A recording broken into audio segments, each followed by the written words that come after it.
আসসালামু আলাইকুম রহমতুল্লাহি ওবরকাতুহু।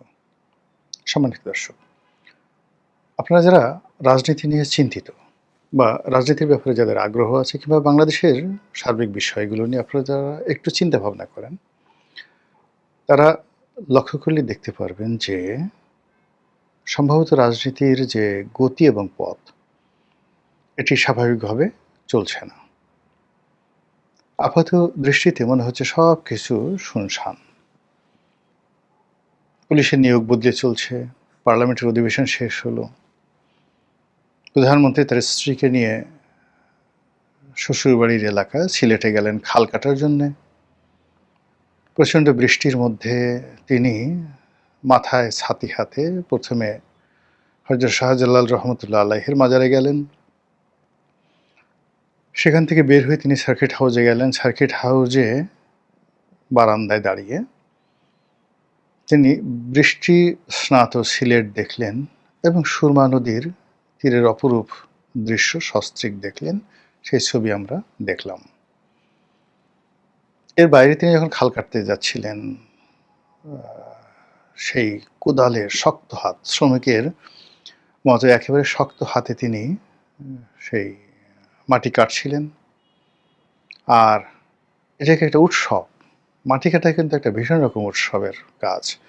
যারা কেটেছেন তারা বলতে পারবেন। আমরা গ্রাম অঞ্চলে কি হতো, এরকম যেটাকে বলা হতো ব্যাগার খাটানো।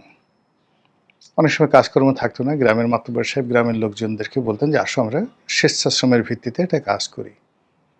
কখনো পুকুর কাটা হতো, কখনো রাস্তা খনন করা হতো। মাতব্বর সাহেব বা মাতুব্বর সাহেব তিনি হালকা অনেক সময় তার মানে অবস্থা অনুযায়ী সঙ্গতিপূর্ণ লোক হলে একটা ছাগল জবাই করে সবাইকে খাওয়াতেন, শ্রমিকদেরকে খাওয়াতেন, অথবা অনেক সময় শুধু খিচুড়ি খাওয়াতেন।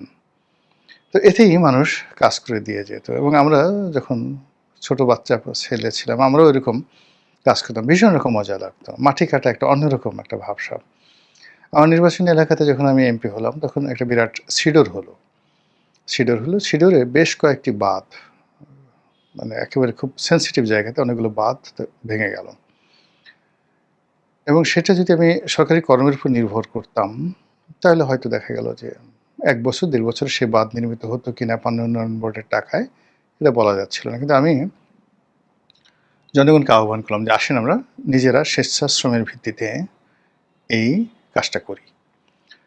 তো ওই সময়টাতে পটুয়াখালীতে যিনি ডিসি সাহেব ছিলেন মিস্টার রিয়াজ, তিনি খুব খুশি হলেন আমার এই উদ্যোগে এবং তিনি বললেন যে ঠিক আছে, শ্রমিকদেরকে খাওয়ানোর জন্য তার যে ফান্ড আছে, জিআর ফান্ড আছে, সেখান থেকে তিনি চাল দিবেন। সেই চাল দিয়ে খিচুড়ি রান্না হবে। হাজার হাজার মানুষ, সেই ১০ থেকে ১৫,০০০ মানুষ রাস্তায় নেমে গেল। ডিসি সাহেব এলেন এবং ওখানে একজন সামরিক কর্মকর্তা ছিলেন কর্নেল শাহাদাত, তিনিও এলেন। এবং সেই জনগণের যে উচ্ছ্বাস, সেই উচ্ছ্বাসের মধ্যে আমরা সবাই সেই মাটি কাটায় অংশ নিলাম। ডিসি সাহেব নামেননি, কিন্তু আমাকে পাবলিক আর ছাড়লো না, আমাকে টেনে টেনে একদম সে নামিয়ে দিল। নামিয়ে তারা সেই মাটি কাটলো, কেটে আবার আমার মাথায় সেই মাটির যেটাকে আমাদের স্থানীয় ভাষায় বলা হয় ওড়া বা ঝাঁকা, সেটা তুলে দিল। তারপর তারা ছবি তুললো, হই হুল্লোড় করলো এবং বিকেলবেলার মধ্যে রাস্তাঘাট নির্মিত হয়ে গেল। তো এরকম একটা স্বেচ্ছাশ্রমের একটা আলাদা আনন্দ আছে। জিয়াউর রহমান সাহেবের খাল কাটা আমি দেখেছি। আমি যখন সদরপুরে, সেই সদরপুরে তিনি যখন খাল কাটতে এলেন, হাজার হাজার মানুষ সেই খাল কাটাতে অংশগ্রহণ করলো এবং এটা একটা উৎসব ছিল, কিন্তু খাল আসলে কাটা হয়নি।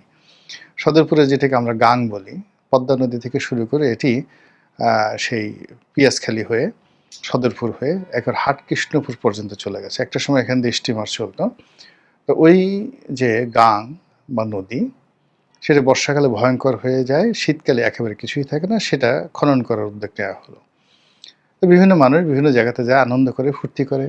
প্রেসিডেন্টকে খুশি করার জন্য হয়তো দেখা গেল যে কোদাল নিয়ে আসে, ঘণ্টাখানেক খাল কাটে, এরপর ওটা আরও পরবর্তীতে বর্ষাকালে নদীর তীর ভেঙে আরও তছনছ হয়ে যায়। তো এরকম অন্যান্য এলাকাতে তার কোন খাল দিয়ে কতটা পানি প্রবাহিত হয়েছে, কোন খালের অস্তিত্ব কোন পর্যায়ে আছে, আই ডোন্ট নো। কিন্তু এখন আবার সেই খাল কাটার উন্মাদনা শুরু হয়েছে এবং অনেক জায়গাতে এটা নিয়ে যে নেতিবাচক ব্যবসা বাণিজ্য শুরু হয়েছে। দেখা গেল যে খাল কাটতে হবে, প্রধানমন্ত্রী খাল কাটতে হবে। তো খাল কাটার জন্য কি করতে হবে? খালের পাড়ে যত বাড়ি আছে ভাঙতে হবে। প্রধানমন্ত্রীর নির্দেশে খাল কাটতে হবে। খাল কাটার জন্য দেখা গেল যে ব্যক্তিগত জমি, ওর মধ্যে পাবলিকের জমি, সাধারণ গরিব মানুষের জমি কয়েকটা ইন্টারনেটে দেখলাম। সেই জমির মধ্য থেকে সেই খালকে তার নাম করে ওখানকার যে টপ সয়েল মাটি নিয়ে সেই এক্সকেভেটর দিয়ে মাটি তুলে শত শত হাজার হাজার ট্রাক সেই মাটি নিয়ে ইটভাটাগুলোতে তারা বিক্রি করে দিচ্ছে। মানে একটা বদমাইশ জাতি, আপনি এখানে ইচ্ছা করলে ভালো কাজ সবাইকে দ্বারা ইন জেনারেল করতে পারেন না। উইদাউট সিস্টেমে আমাদের জাতি আসলে অ্যাক্ট করে না। এরকম আমরা দেখছি যে প্রধানমন্ত্রী এই কাজ করছেন। তারপর স্বরাষ্ট্রমন্ত্রী থানায় যাচ্ছেন, অলনে সারপ্রাইজ ভিজিট করছেন। তিনি বলে দিয়েছেন যে থানায় কোনো রকম দালাল যেন না থাকে। তো তার সেই কথা ইথারে হারিয়ে যাবে না, মানে থানা দালাল মুক্ত হবে, এটা পরের বিষয়। মূল ব্যাপার হলো আমাদের যে পুলিশিং সিস্টেম, সেই পুলিশিং সিস্টেমটাতেই আসলে দালালটা অপরিহার্য হয়ে পড়েছে। দালাল ছাড়া আসলে পুলিশ বাঁচতে পারবে না, এটা একেবারে অপরিহার্য। তিনি এসে আমাদের মানে স্বরাষ্ট্রমন্ত্রী এবং যাকে ডিফ্যাক্টো প্রধানমন্ত্রী বলা হয়, তিনি অবশেষে সেই যে সারপ্রাইজ ভিজিটে গেছেন, থানাগুলো ভিজিট করছেন, এটা আমাদের দৃশ্যমান। জামাতের আমির তিনি জাপান গেছেন, জাপান ভ্রমণে গেছেন। কী কারণে গেছেন? হয়তো সাংগঠনিক কোনো কর্ম বা জাপান সরকারের সাথে তার কোনো বৈঠক থাকতে পারে। আর জাপান অনেক সময় করে কি, এরকম রাজনৈতিক যারা নেতৃবৃন্দ রয়েছেন তাদেরকে টার্গেট করে বা নিয়ে ওখানে একটা ফেলোশিপ দেয়, তাদেরকে ঘুরায়, তাদের সাথে বিভিন্ন কথাবার্তা বলে। আমারও এরকম একটা সুযোগ হয়েছিল জাপান সরকারের সঙ্গে একটা ফেলোশিপ নিয়ে কাজ করার। তো ওইভাবে ওনাকেও নিতে পারে, ওটাকে বলা হয় MOFA, minister of foreign affairs. তো সেই মোফা অনেক সময় বাংলাদেশ থেকে বা বিভিন্ন দেশ থেকে এভাবে রাজনীতিবিদদেরকে টার্গেটেড, যাদেরকে তারা টার্গেট করে তাদেরকে নিয়ে নেয়, সেখানে নিয়ে তাদেরকে তাদের সঙ্গে একটা ভালো সম্পর্ক স্থাপন করার চেষ্টা করে। তো সেই জন্য তিনি সেখানে যেতে পারেন, অথবা দলীয় কর্মকাণ্ড যেতে পারেন, অথবা অন্য ব্যক্তিগত কারণে যেতে পারেন। তার সংগঠনে যারা লোকজন আছেন তারা সিটি কর্পোরেশন নিয়ে ভীষণ রকম ব্যস্ত। আর অন্যদিকে ঢাকা বিশ্ববিদ্যালয়ে যে গণ্ডগোলটা হয়েছিল শাহবাগ থানাতে, সেটা মোটামুটি নিষ্পত্তি হয়ে গেছে। এর বাইরে প্রাকৃতিক দুর্যোগ দুটো, অতি বৃষ্টির কারণে চট্টগ্রামে ভীষণ রকম যাকে বলা হয় শহর জলাবদ্ধতায় পড়েছে, জলাবদ্ধতার কবলে পড়েছে। আর হাওড় অঞ্চলে অতিবৃষ্টির কারণে ফসল ম্যাসাকার হয়ে গেছে। এই হলো দৃশ্যমান। কিন্তু এর বাইরে কি হয়েছে? এর বাইরে আমরা ভারতের যে ভিসা যে বন্ধ আছে, ভারত কথা বলেছে বা আশ্বাস দিয়েছে এই ভিসা খুব দ্রুত চালু হবে, সার্বজনীনভাবে মানুষ এখন থেকে ভারতের ভিসা নিতে পারবে। এটা হলো জাস্ট একটা আশ্বাস, এবং এই আশ্বাস ইনুস জমানার আমলে হয়েছিল। কিন্তু পরিস্থিতি যেভাবে এগুচ্ছে তাতে করে ভারতের সাথে যে বাংলাদেশের সম্পর্ক বা বিএনপির সম্পর্ক, এই সম্পর্কটি মনে হচ্ছে না যে খুব ভালো পর্যায়ে যাবে। বরং এটি ইনুস জমানার মতোই অনেকটা বুমেরাঙের দিকে যাচ্ছে বলেই মনে হচ্ছে। এই বিষয়গুলো নিয়ে আলোচনা করব। দ্বিতীয়ত হলো বিএনপির একটা টিম, বেশ বড়সড় টিম, আলতাফ হোসেন চৌধুরীর নেতৃত্বে, শামসুজ্জামান দুদু, আসাদুজ্জামান রিপন, নীলুফার চৌধুরী মনি থেকে শুরু করে আরও অনেকে, তারা চীন সফর করে এলেন। আমারও এরকম এমপি থাকাকালীন অবস্থায় চীন সফরে যাওয়ার সুযোগ হয়েছিল, এবং চীনের যারা কর্তা ব্যক্তি তারা কেন দাওয়াত দেয়, কী করে, এই বিষয়গুলো যতটুকু জানার চেষ্টা করেছি ওই সময়টাতে, যতটুকু বুঝেছি, তাতে মনে হচ্ছে যে চীন বাংলাদেশের ব্যাপারে আস্থা স্থাপন করতে পারছে না। অন্যদিকে আমেরিকা যেটা হচ্ছে, আমেরিকা বাংলাদেশের সঙ্গে যে একটা চুক্তি করেছে, সেই চুক্তির অনেকগুলো ধারা আছে। সেই ধারার একটি অংশ, মানে বিমান কিনতে হবে, এটা জাস্ট একটা যাকে বলা হয় আপনি খাবার শুরু করবেন, খাবারের আগে স্যুপ খায়, এরকম একটা স্যুপ, অন্থন দিয়ে স্যুপ খাচ্ছেন এরকম। কিন্তু মূল যে বিষয়টি আছে সেই বিষয়টি হলো এই চুক্তি সুদূর প্রসারী। এর একটা সামরিক অংশ আছে, এর একটা বেসামরিক অংশ আছে, এর একটা অ্যালাইনমেন্ট আছে, এর এগেনস্টে বার্মা অ্যাক্ট আছে, এর বিপরীতে সেন্ট মার্টিন আছে। সেখান থেকে অস্ত্র, গোলা বারুদ, কৃষিপণ্য, তারপরে শেষে খাদ্যদ্রব্য থেকে শুরু করে সব কিছু সেখান থেকে আমদানি করতে হবে, এবং আগামী একটা নির্দিষ্ট সময়ের মধ্যে $15 বিলিয়ন বোঝার চেষ্টা করুন। $15 বিলিয়ন। এর মধ্যে আমরা মাত্র $3.5 বিলিয়ন মানে চুক্তি করেছি। তাহলে $3.5 বিলিয়ন চুক্তি করেছি। এর বাইরে আরও আমাদেরকে $11.5 বিলিয়ন আমদানি করতে হবে, এবং যে জিনিসগুলো আমদানি করতে হবে সেই জিনিসগুলো কৃষিপণ্য, এবং তাদের যে সকল কৃষিপণ্য পৃথিবীর যে কোনো দেশে এসছে এগুলো দামি এবং এগুলো হাইব্রিড, শরীরের জন্য এগুলো ভালো না। আমেরিকান যারা লোকজন আপনি দেখেন, একটা বিরাট বিরাট মোটা তাজা গাম্বুস টাইপের লোক, গায়ের চামড়াগুলো নষ্ট হয়ে গেছে। বেশিরভাগ এই চামড়াগুলো আপনি আমেরিকানদের যে চামড়া আপনি দেখবেন যে জ্বলে পড়ে ছারখার হয়ে গেছে। আপনি ছবিতে যত কাছাকাছি দেখেন, যত সুন্দর দেখেন, কাছাকাছি আপনি দেখবেন যে তারা যদি আপনার সামনে বসে, মেয়েরা বলেন ছেলেরা বলেন প্যান্টি পরে বলেন, আপনি তার দেবেন, তাদের স্কিন দেখে আপনি হ্যাপি হবেন না, আনহ্যাপি হবেন। চীনের যেমন মেয়েদের বা ছেলেদের যে গায়ের রঙটা অনেক সুন্দর, ঠিক আমেরিকানদের ওইরকম না। ওদের ওই আবহাওয়া, প্রকৃতি, খাদ্য অভ্যাস, তো এইগুলোর কারণে তাদের আসলে ওইরকম চেহারা সুরত নষ্ট হয়ে যায়। তো সেই খাবারগুলো আমাদের দেশে এখন তারা দেবে, সেটা সয়াবিন হোক, সূর্যমুখী তেল হোক, ওদের খেজুর হোক, ওদের পেট্রোলিয়াম হোক, তারা এই জিনিসগুলো দেবে এবং আনতে হবে। এবং এগুলো নিয়ে সরকারের উপর একটা নিদারুণ চাপ তৈরি করা হচ্ছে। সরকার এই কথাগুলো যদি না শুনে, তাহলে পর্দার আড়ালে নানা রকম খেলাধুলা হবে। তো এই জিনিসগুলো মোটামুটি পর্দার আড়ালে চলছে, ভীষণ রকম চলছে।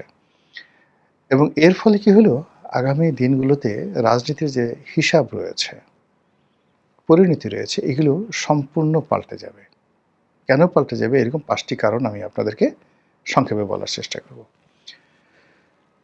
প্রথমত হলো যে এই অঞ্চলে ভারত কোনো অবস্থাতেই অন্য কোনো রাষ্ট্রের সঙ্গে বাংলাদেশের যে বন্ধুত্ব এবং সম্পর্ক, এটা মানবে না। আচ্ছা, না মানলে তারা কি করবে? তারা কি আমাদের আক্রমণ করবে? না, তারা তাদের যে সফট পাওয়ারগুলো রয়েছে সেই সফট পাওয়ার দিয়ে সরকারকে রীতিমতো দৌড়ের উপর রাখবে। আপনি দেখুন, ডক্টর মোহাম্মদ ইউনূসের কিন্তু যে সরকার, সেই সরকার সবচেয়ে ভালো করার কথা। পশ্চিমা দুনিয়ার সঙ্গে তার খুব ভালো সম্পর্ক। তার সঙ্গে যারা যারা ছিলেন মোরলেস, এদের যোগ্যতা নিয়ে আপনার কোনো রকম অভিযোগ নেই। এরা যথেষ্ট যোগ্যতা সম্পন্ন। কিন্তু কেবলমাত্র ভারতের যে সফট পাওয়ার, সেই সফট পাওয়ারের কারণে ব্যবসায়ী, সংবাদপত্র, বুদ্ধিজীবী এবং ভারতের যে সকল বন্ধু রাষ্ট্র রয়েছে, তারা কেউ ডক্টর মোহাম্মদ ইউনূসকে সাহায্য এবং সহযোগিতা করেনি। এবং গ্লোবাল ইকোনমিতে ভারতের যে সকল প্রভাবশালী লোক রয়েছে, যত বিখ্যাত বিখ্যাত, সেটা ওয়ার্ল্ড ব্যাংক বলেন, IMF বলেন, এমনকি মার্কিন গভর্নমেন্টে বলেন, এখন ভারতের সরকার তারাই আসলে তাদের যে সিনিয়র সিটিজেন রয়েছেন বা সাকসেসফুল সিটিজেন রয়েছেন, তারাই আসলে ওই জায়গাগুলো নেতৃত্ব দিচ্ছে। এবং সেটা শুধু ভারতে নয়, ইউরোপেও, সেটা শুধু আমেরিকা নয়, ইউরোপেও। তো ইউরোপ এবং আমেরিকাতে সমস্ত মাল্টিন্যাশনাল কোম্পানিগুলো, সমস্ত ফাইন্যান্সিয়াল ইনস্টিটিউশনগুলো, সমস্ত সরকারি যে বড় বড় জায়গাগুলো তারা নিয়ন্ত্রণ করছে ভারতীয় নাগরিকরা। একইভাবে যদি আপনি মালয়েশিয়া ধরেন, সিঙ্গাপুর, থাইল্যান্ড, এই 3টি দেশ, এখানেও ভারতের যে সফট পাওয়ার বিজনেসের ক্ষেত্রে, ব্যবসা বাণিজ্যের ক্ষেত্রে, অর্থনীতির ক্ষেত্রে এবং সংবাদপত্রের ক্ষেত্রে, ইন্টেলেকচুয়াল জগতে ভারতের আধিপত্য সীমাহীন। এবং এই আধিপত্য দিয়ে তারা যে ন্যারেটিভগুলো তৈরি করতে পারে বা পারবে, সেটা মোকাবেলা করার ক্ষমতা আমেরিকারও নেই। আমাদের তো দূরের কথা, আমেরিকারও নেই। কাজেই এই যে ভারতের সঙ্গে একটা ডিপ্লোম্যাসি গড়ে তোলা এবং তুলতে না পারা, এটা আমার কাছে মনে হচ্ছে 1 নম্বর কারণ। এই সরকারের যে কোর্স অফ অ্যাকশন, সেই কোর্স অফ অ্যাকশন পরিবর্তন করে দিবে। 2 নম্বর হলো যে চীন। এই সরকারকে চীন প্রলুব্ধ করছে, যেভাবে আওয়ামী লীগকে করতো তারা, যেভাবে শেখ হাসিনাকে করতো। কিন্তু কোনো অবস্থাতেই চীন কখনো কারোর জন্য ঝুঁকি নেয় না। চীন শুধু তার নিজের ব্যবসা বাণিজ্যটা দেখে, নিজের স্বার্থ দেখে, কিন্তু তার যে হার্ড পাওয়ার, সেই হার্ড পাওয়ার যেটা ভারত ব্যবহার করে তার মিত্রদের জন্য বা তার শত্রুদের জন্য, আমেরিকা ব্যবহার করে, কিন্তু চীন এখন পর্যন্ত তার কোনো হার্ড পাওয়ার, সামরিক শক্তি কোনো মিত্রের জন্য আজ অবধি ব্যবহার করেনি, এমনকি ইরানের জন্য। ইরানের সাথে তার যে সম্পর্ক আনবিলিভেবল। এবং সে তার যে এই মুহূর্তে সামরিক শক্তি সে যদি চায় যে তাইওয়ান দখল করবে, it's a matter of 1 hour, ১ ঘন্টা লাগবে তার। কিন্তু সে এখনো পর্যন্ত হার্ড পাওয়ার ব্যবহার করে কোনো যুদ্ধাবস্থা তৈরি করছে না। ফলে বাংলাদেশের যারা লোকজন আছে, যাদের সঙ্গে চীনের খুব ভালো সম্পর্ক, এটা অনেকটা পরকীয়ার মতো। আপনার ঘর ভাঙবে, কুলবুদ্ধ আপনার ঘর থেকে আপনাকে বের করবে এবং সময় মতো আপনাকে বিয়ে-থা করবে না। এবং দেখেন শেখ হাসিনার যে পতন, সেই পতন কিন্তু এই যে চীনের যে প্রলোভন, সেই প্রলোভনের কারণে। শেখ হাসিনা যদি একেবারে চোখ বুজে ভারতের সাথে সম্পর্কটা রক্ষা করত, যেভাবে বলতো সেভাবে, তাহলে সে এখনো পর্যন্ত ক্ষমতায় থাকতে পারত। ২ নম্বর হলো সে ঘাড় বাঁকা করে যেভাবে আমেরিকার সাথে বাহাদুরি করেছে, এটাও তার জন্য একটা বিরাট কারণ হয়ে দাঁড়াচ্ছে। এবং শেখ হাসিনার যে কাজগুলো ঠিক সেম কাজগুলো এখন বর্তমান সরকার করছে, এটা হলো ২ নম্বর। ৩ নম্বর হলো যেটা শেখ হাসিনার ছিল না। শেখ হাসিনার ব্যাপারে আমেরিকার একটা যাকে বলা ইতিবাচক ধারণা ছিল। এবং আমেরিকা বিভিন্নভাবে তাকে পুশ করার চেষ্টা করেছে, তাকে বাধ্য করার চেষ্টা করেছে, তাকে প্রভাবিত করার চেষ্টা করেছে, কিন্তু তাকে আসলে প্রথম দিকে সরাতে চায়নি। কিন্তু সে যখন খুব একেবারে রেজিস্ট হয়ে গেছে, তখন মার্কিন ডিপ স্টেট থিওরির অনুযায়ী তাকে রেজিম চেঞ্জ করার ব্যাপারে তারা কঠোর হয়। এবং সেখানে ডক্টর মোহাম্মদ ইউনূসকে নিয়ে তাদের আকাশচুম্বী একটা আগ্রহ ছিল। এবং তাদের দ্বিতীয় আগ্রহ ছিল জামাতকে নিয়ে, জামাত এবং এনসিপিকে নিয়ে। কিন্তু বিএনপিকে তাদের ধরার মধ্যে ছিল না। তো সেক্ষেত্রে যখন ডক্টর মোহাম্মদ ইউনূস ফেল করলেন, তখন তারেক রহমান সাহেব সামনে চলে এলেন, পর্দার পাদপীঠে চলে এলেন। কিন্তু এতে করে আসলে লাভ হয়নি। এতে করে লাভ হয়নি এই কারণ হলো যে আমেরিকা এমন একটা রাষ্ট্র, তারা যখন কারো ব্যাপারে কোনো নেতিবাচক সিদ্ধান্ত নেয়, ওটা আজীবন তারা নিতে থাকে। আর কারো ব্যাপারে যদি ইতিবাচক চিন্তা করে, মানে তখন মানে যেকোনো অবস্থাতে তার সঙ্গে তারা থাকে। এরকম একটা ওদের একটা মানে এটা ট্রাম্পকে দিয়ে আপনি বুঝতে পারবেন না। ওদের ফরেন পলিসিটা এরকম। তো সেক্ষেত্রে বিএনপি তারেক রহমান সাহেব সম্পর্কে আমেরিকার স্টেট ডিপার্টমেন্ট, তাদের পেন্টাগন, তাদের এফবিআই, মানে এই জায়গাগুলোতে যে দূরত্ব তৈরি হয়েছে, এটা এখনো পর্যন্ত নিষ্পত্তি হয়নি। ফলে কি হলো, আমেরিকা বর্তমান সরকারকে ইউজ করবে, কিন্তু কোনো অবস্থাতেই তাদের উপর নির্ভর করবে না, কোনো অবস্থাতে নির্ভর করবে না। এটি গেল ৩ নম্বর। ৪ নম্বরে যেটা আছে যে সেটা হলো সরকার এই মুহূর্তে বন্ধুহীন। সরকারকে কেউ বিশ্বাস করছে না। নোবডি ইজ বিলিভিং, নাইদার আম জনতা, neither Aam Aadmi party, neither আম তারেক, অর নাইদার জামাত। কেউ তাকে বিশ্বাস করছে না।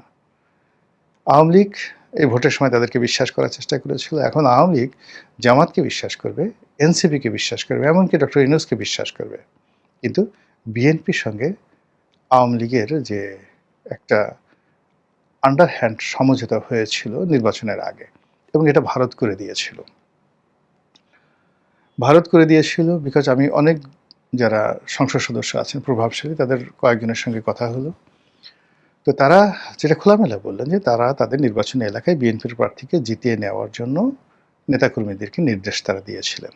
আমি বললাম কেন? বলে যে দাদারা বলেছেন, ভারত থেকে বলা হয়েছে, তারা এই কাজগুলো করেছে। এখন সেই কাজের যে ফলশ্রুতি, সেই ফলশ্রুতি আওয়ামী লীগও পাচ্ছে না, ভারতও পাচ্ছে না। ফলে ভারতের দাদারা এবং মানে শেখ হাসিনার যে দল আওয়ামী লীগ, তারা এই সরকারকে আর বিশ্বাস করবে না। এবং বিশ্বাস না করার ফলে রাজপথে আপনি একের পর এক বিপর্যয় দেখতে পাবেন। ৪ নম্বর গেল। ৫ নম্বর হলো অর্থনৈতিক বিপর্যয়। বাস্তবতা হলো যে সরকারের হাতে টাকা নেই, রাষ্ট্রের হাতেও টাকা নেই। আমরা বলতে গেলে বন্ধুহীন। কূটনৈতিক বিশ্বে আমাদেরকে অর্থ দিয়ে সাহায্য করবে, তারপর আমাদের পাশে এসে দাঁড়াবে। বাংলাদেশও একটা সময় শ্রীলঙ্কাকে $20 লাখ দিয়েছিল, $2 মিলিয়ন। তো সেই $20 লাখ আবার তারা ফেরতও দিয়ে দিয়েছে। কিন্তু আমরা $20 লাখ কোনো একটা দেশ থেকে আনবো, আমাদের বিপদের সময় এরকম দেবে, এরকম কোনো রাষ্ট্র পৃথিবীতে এই মুহূর্তে নেই। সবাই চোখ উল্টিয়ে ফেলবে। কিন্তু এই যে এখন বাজেটারি সাপোর্ট দরকার, এখন সেই সাপোর্টের জন্য world bank, IMF, JICA, ADB, IDB এই সমস্ত প্রতিষ্ঠানের উপর নির্ভর করতে হচ্ছে। এবং এই সকল প্রতিষ্ঠান যখন আপনি খুব খারাপ অবস্থায় থাকেন, তখন আপনাকে স্কুইজ করতে থাকে, মসলাতে থাকে এবং আপনার যত রস আছে সেই রসগুলো বের করার চেষ্টা করে। তো সেই দিক থেকে সরকারের যে সামনের যে দিনগুলো, সেই দিনগুলো এই ৫টি কারণে ভালো যাবে না। আর যখন সরকারের অবস্থা ভালো যাবে না, তখন রাজনীতিতে anything might happen at any time, at any consequence or sequence. মহান আল্লাহ আমাদের সবাইকে হেদায়েত দান করুন এবং হেফাজত করুন। আসসালামু আলাইকুম ওয়া রাহমাতুল্লাহি ওয়া বারাকাতুহু।